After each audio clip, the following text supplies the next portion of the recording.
Another night, and you brought more ale. Stronger stuff this time. Essential for keeping warm here in the fractured peaks. Pour me a cup. Tonight is a long, sad tale of bravery and betrayal, and the great blight of destruction that changed the very fabric of our world. When last we spoke of Inarus and Lilith and humankind's creation, how humanity found itself caught by the eternal conflict, a battle that does not belong to humankind, but one we must fight nonetheless. Two rival groups, the Temple of the Triune and the Cathedral of Light, sprang up on the world of Sanctuary and strove to win over the hearts of mankind. The Triune was secretly backed by the three prime evils, Mephisto, Baal, and Diablo, who had discovered Sanctuary's existence. Inarus secretly founded the Cathedral of Light in response, an attempt to counter their malevolent influence. Unbeknownst to either the prime evils or Inarus, Lilith returned to Sanctuary to reawaken her children's dormant powers, knowing they had the ability to banish the agents of the burning hells and Inarus for good. Soon after, Sanctuary was engulfed in what would become known as the Sin War, a catastrophic proxy war over the souls of humankind. Humanity won the war, but they faced another kind of battle. The high heavens too became aware of Sanctuary and her blasphemous children, and now deliberated on humanity's ultimate fate. With the Angiras Council split, the Archangel Tyrael cast the final vote to spare us from extermination. Instead, the memory of all that came before was taken from humankind, including knowledge of their inherited power. In exchange for their part in leaving Sanctuary alone, the burning hells took Inarus into their custody, and it is said that he has suffered unending torment at their hands ever since. Of course, it is not the nature of the burning hells to leave well enough alone, and before long more attempts to corrupt humankind were underway. The lesser evils, led by Asmodan and Belial, staged an uprising that upset the established order of the burning hells. Convinced the prime evils had abandoned the eternal conflict in favor of corrupting humanity, the usurpers set out to banish the three prime evils to Sanctuary. They lost fully 1/3 of their army, but they succeeded in banishing Mephisto, Baal, and Diablo into the mortal realm in what would come to be known as the Dark Exile. They spent decades spreading terror, hatred, and destruction across the land. It is here that the story of the Haradrim begins, when Tyrael assembled a group of powerful mages and tasked them with humanity's defense, standing fast against the tyranny of the prime evils and guarding against the wrathful eyes of the heavens falling upon humankind once again. Tyrael carved 3 soul stones from pieces of the World Stone, crystalline prisons designed to contain the malignant essence of a prime evil. Sapphire for Mephisto, amber for Baal, and crimson for Diablo. Under Tyrael's guidance, the Haradrim searched across the vastness of Sanctuary for the Lords of Hell, with the aim to contain them. The Haradrim found Mephisto, and after much struggle imprisoned him. The Sapphire Soulstone was given to the Zakarum for safekeeping. They also battled Baal, but in the process the Soulstone intended for him was shattered. The Order's leader, Tal Rasha, trapped Baal's essence in the largest shard of the Amber Soulstone, but feared that was insufficient. The Haradrim concluded they could fuse the shard to a human body in an effort to better contain Baal's power. Tal Rasha selflessly volunteered his own body to contain the Lord of Destruction's raging essence. Tyrael himself took up the solemn duty of driving the shard into Tal Rasha's heart. The grieving Haradrim sealed away their noble leader within a subterranean tomb, believing they were leaving him to suffer torment beyond imagination as he struggled to hold fast the monstrous Lord of Destruction for all of time. In the wake of this tragedy, Jared Kane took leadership of the bruised and battered mages. Together, the Haradrim spent nearly 10 years following Diablo's path of terror through Sanctuary, until finally coming to blows and containing him within the Crimson Soulstone. Diablo's soul stone was carefully hidden deep in a labyrinthian cave system by the Lorath'ın. To guard the great evil hidden in its depths, a Lorath'ın monastery was built atop the caves. The hope, I believe, was that it would never be disturbed, and that Diablo would be forgotten in the great below, his influence fading with time. But that was not to be. No prison can last forever. So long as a key exists, its door can be opened. The land near that small monastery would eventually be settled, and the quiet, prosperous town of Tristram was founded there. None could have known, except perhaps Diablo, the grim fate that would befall the unfortunate souls that called Tristram home. Over time, foreign powers influenced the land, and Tristram became politically significant. At the behest of the Zaccharum Church, and guided by Archbishop Lazarus, a Zaccharum lord named Leoric crowned himself king of Candurus and made Tristram his capital. He converted the old Lorath'ın monastery into his seat of power, unaware of the threat that lurked beneath. Leoric was wise and just, ushering in an era of peace and prosperity for Tristram. But with time, his outlook darkened, and he grew irrational, his mind slipping towards madness and paranoia.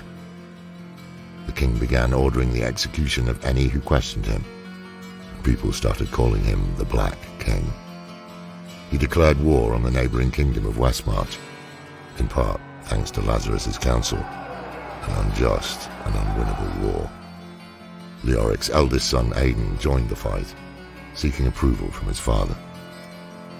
Shortly after Aidan's departure, Leoric's youngest son Albrecht went missing. Leoric tortured and executed many of his own people in his frenzy to find his son. His knights, freshly returned from the war and appalled at the state of their kingdom, were forced to slay the Black King to stop the brutality. In an attempt to honor the man he had been, Leoric was given a proper burial in the old catacombs. Aidan too returned to find a kingdom in shambles. Rumors of the horrific happenings in Tristram spread, along with the news of the appearance of demonic creatures, and brought adventurers to Tristram. Two such adventurers joined Prince Aidan when he entered the catacombs to find his brother Albrecht. During this harrowing journey, Aidan was forced to strike down his own father, who had been reanimated as a foul entity called the Skeleton King. Continuing on, Aidan soon found Diablo himself. After a great battle of fire and steel, the Lord of Terror was defeated. But this ending is not a happy one. For Diablo had twisted young Albrecht's body into his own demonic form. In slaying the demon, Aidan had slain his younger brother. Distraught, Aidan pulled the soul stone from Albrecht and plunged it into his own body. In the weeks that followed, Aidan would seek comfort with a local witch named Adria. Slowly succumbing to Diablo's influence, Aidan eventually traveled east from Tristram and became known as the Dark Wanderer, set on liberating Baal and Mephisto. As the Dark Wanderer traveled east, a new group of adventurers arrived in Tristram. They rescued Deckard Cain from the ruins of Tristram, who implored them to give chase. Soon the party found themselves taking part in a dangerous pursuit of the Lord of Terror. Following the Dark Wanderer's path towards the tomb of Tal Rasha, the adventurers would face the lesser evils of Andariel and Duriel, who had rallied to Diablo's aid. Instead of Tal Rasha, they discovered Tyrael imprisoned in the tomb. Baal, still using Tal Rasha as a vessel, had escaped imprisonment to join Diablo in his guise as the Dark Wanderer. Together they had overcome Tyrael and trapped him in the prison he'd made for Baal so long ago. The heroes pressed on to find Mephisto, the Lord of Hatred, deep in the jungles of Kurast. Once more the heroes were too late to stop Diablo, as he shed what little of Aidan remained, reverting to his monstrous demonic form before returning to the burning hells to rally his demonic legions. Mephisto remained behind, believing he could defeat the brave pursuers. His confidence was misplaced. the Lord of Hatred was defeated and sealed in the Sapphire Soulstone. The heroes followed the Lord of Terror into the burning hells, thinking only of sanctuary and not the grim fate that likely awaited them there. At Tyrael's request, the heroes confronted the corrupted angel Isuel on the Plains of Despair. In slaying him, the heroes freed Isuel's spirit, and he informed them that the prime evils knew how to corrupt the Soulstones. With this information, Cain sent the heroes to the Hellforge to destroy the Sapphire Soulstone, in the hopes that this would prevent Mephisto from manifesting in this world ever again. Once there, they had to defeat a demon called Hephasto the Armorer, a towering monstrosity with wide horns. His powerful arms strengthened by thousands and thousands of strikes with his Hellforge hammer against the anvil. After successfully destroying the Sapphire Soulstone, the heroes traveled deep into the wastes of the burning hells to face the Lord of Terror himself. They fought a fierce, pitched battle against increasingly dire odds deep in Diablo's own realm. But the heroes fought and defeated Diablo. They pulled the shard from Diablo's head, trapping his essence inside, and returned to the Hellforge to destroy it as well. With this momentous achievement, only Baal remained to threaten Sanctuary. Unfortunately for us, even one prime evil can unleash inconceivable devastation. As the heroes struggled with Diablo in hell, Baal, Lord of Destruction, set his demonic army on a course to Mount Arreat, annihilating all in his path on the way to his prize, the World Stone. Survivor accounts describe the prime evil atop his litter, surveying the barbarian city of Secheron with ravenous malice and an insatiable lust for carnage.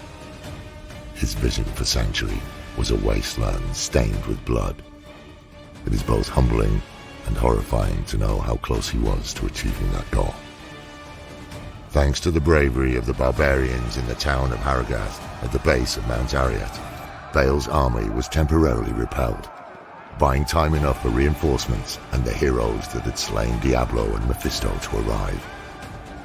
They fought their way through Baal's army, up the mountain, and finally into the very heart of Sanctuary, the World Stone Keep.